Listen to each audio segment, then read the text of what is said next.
Right then, today I want to change the fuel pump because it's quite noisy. It's really easy to do on these, to be honest. What we're going to do, there's a little fillet strip in here. I'm just going to use a little screwdriver and pop that out, and then you'll see a line of screws underneath to remove this bit of plastic from here. Just be a bit careful. Obviously it is very old plastic, they do tend to break quite easy, so take your time. You don't have to cut the carpet, it's actually just tucked in below the boxes. So what we'll do is, when we've got this trim out here, we just gently feed it up, lift up your tie rings, and then we'll be able to lift the carpet back. So I'll do that now, and then come back to you in a minute. Right, so all we're going to do now, just a little screwdriver underneath, and then that pulls out. Just slide it and slide it out from the other end. Just leaves your screws to undo.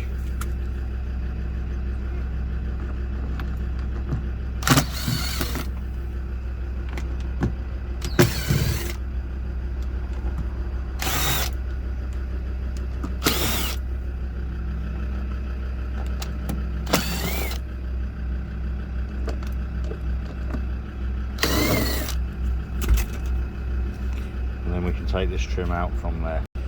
And all you need to do, the box will just push over a little bit.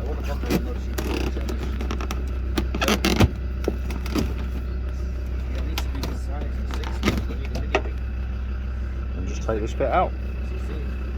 Right, so once you get the carpet up, you see there's a plate here. We're just going to undo them screws, and then we can get to the fuel pump. Right, once you take the plate off, obviously you can see the fuel pump there. Just push on fittings in these fuel fittings, and obviously it's just a push fit for the plug as well. So you just take them off. There is a special tool for this, but I'll be honest, most of the time I just use a screwdriver, give it a little tap, a couple of turns, and then you'll be able to undo that by hand anyway. Right, here's a good tip for you. When you put the pump back in, it's always best to put the seal back in here. It's quite obvious really, but I have seen a lot of people leave them on the pump, and it just makes it so much harder to get in. This way you make sure it's in, it's sealed. You want this to seal, because if you're like me and you like to fill your car up right to the top, it actually fills up to the pipe where the cap goes on as well. You can get a little bit extra in there, and if this isn't in properly, what happens is it'll just leak over the top. Right, so then when you've got the pump back in, once the seal's in, all you need to do is line up this little slot here, and you can see you can push it down quite easy by hand.